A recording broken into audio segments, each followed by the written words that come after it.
The next thing that operations is responsible for, again looking back at the strategic plan, is disaster preparedness. We have a fire season concept of operations now, and that's updated annually with the weather prediction for that season.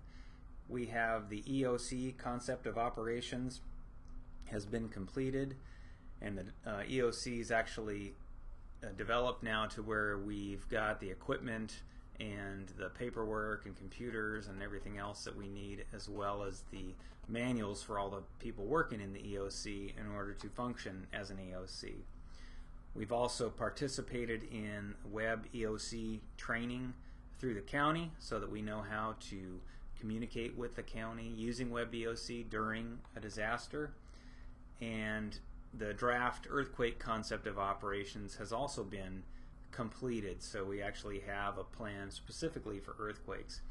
In October of this year, we participated in the Golden Guardian exercise, which was a statewide exercise for basically a major earthquake throughout the state, and it allowed all agencies that wanted to participate the ability to open their EOCs, communicate with the county EOCs, and do some exercises with a disaster of a fairly large magnitude and scope.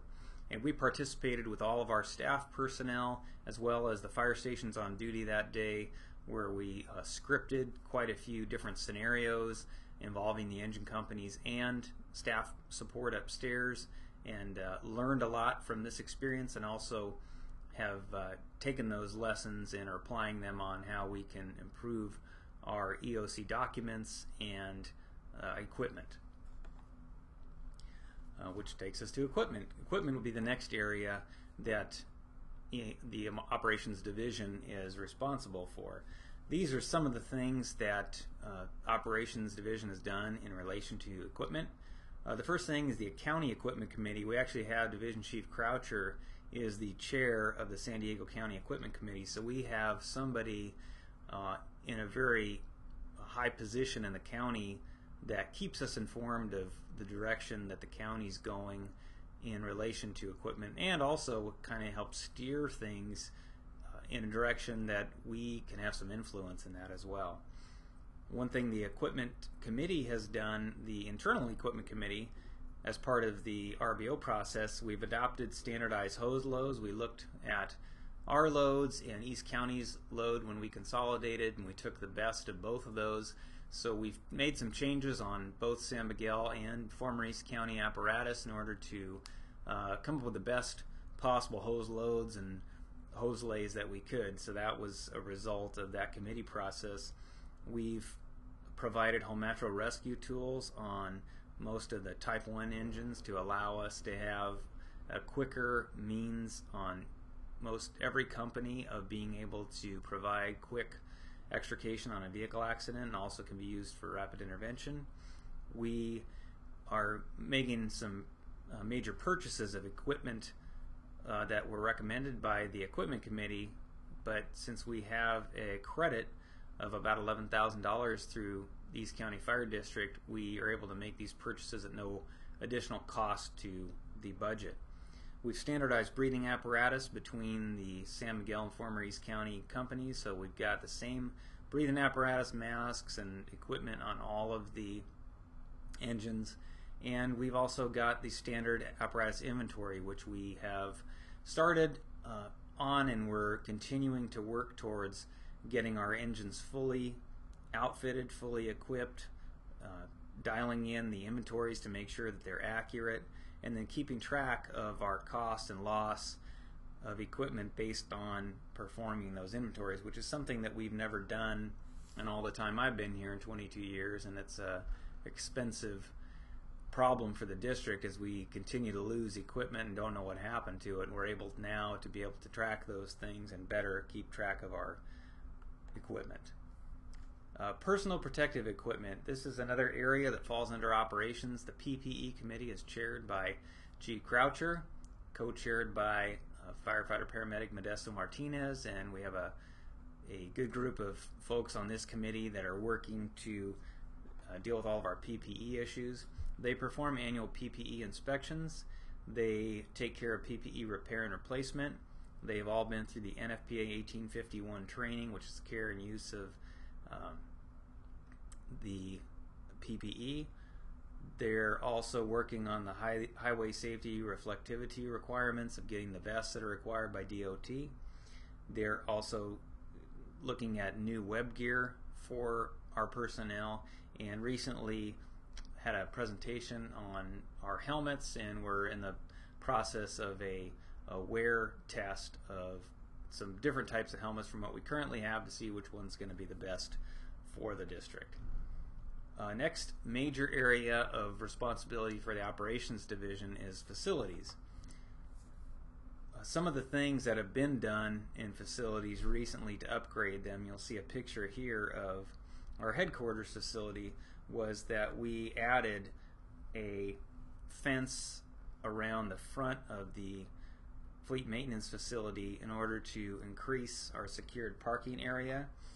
We also moved the access gate further out towards Austin Drive in order to allow more room for apparatus to come in and out, and we've enhanced the access controls as well on that gate. We normally used to have just a card reader on there. We've added a keypad to it so that we can distribute codes individually for each vendor or different personnel that are temporarily assigned here from outside agencies such as AMR, without giving out a card, which one is an expense, and two, they're hard to keep track of. When somebody's reassigned somewhere else, they have a tendency to go with that person. So this way we can just deactivate their code from the gate and keep our security intact. We also have multiple Opticom sensors in addition to the one that's on the gate to allow the apparatus to trip the Opticom sensor from further out as they come in, and the shop actually has remotes where they can open the gate from inside the shop without having to come out to the front. Next thing on facilities is we've also enhanced the security at our headquarters facility where the paramedics office is by adding a keypad entry from the exterior to their front doors. This provides enhanced security and access for AMR personnel and enhanced access for vendor supply deliveries, because our deliveries also come through that door. Another major upgrade that we've made at our headquarters facility is to our HVAC system. We've had this system in place since the building was built 17 years ago, and we've had a lot of problems with that over the years, and as the system's gotten older, it's gotten increasingly more unreliable and not working on a regular basis.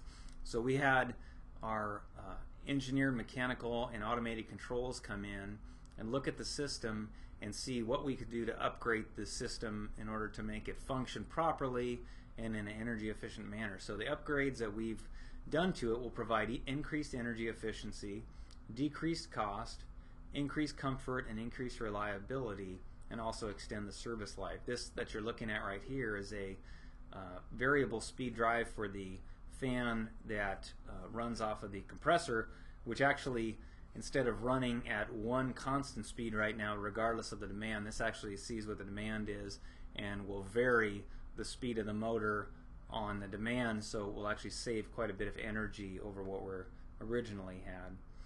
Another upgrade to facilities that we've made at stations 18 and 19 is we've installed exhaust extraction systems. These are really an OSHA requirement. They provide for the health and safety of the employees, and especially at Station 18 they actually had the workout equipment inside the bays with the apparatus and the diesel fumes, so it was a very unhealthy situation for our employees, and that was the commitment also that we made to the communities of Crest and Bostonia, was that the monies that came in from those communities through their benefit assessments would be reinvested and used to upgrade those facilities in Crest and Bostonia. That's one way we've kept our commitment to the people of Crest and Bostonia.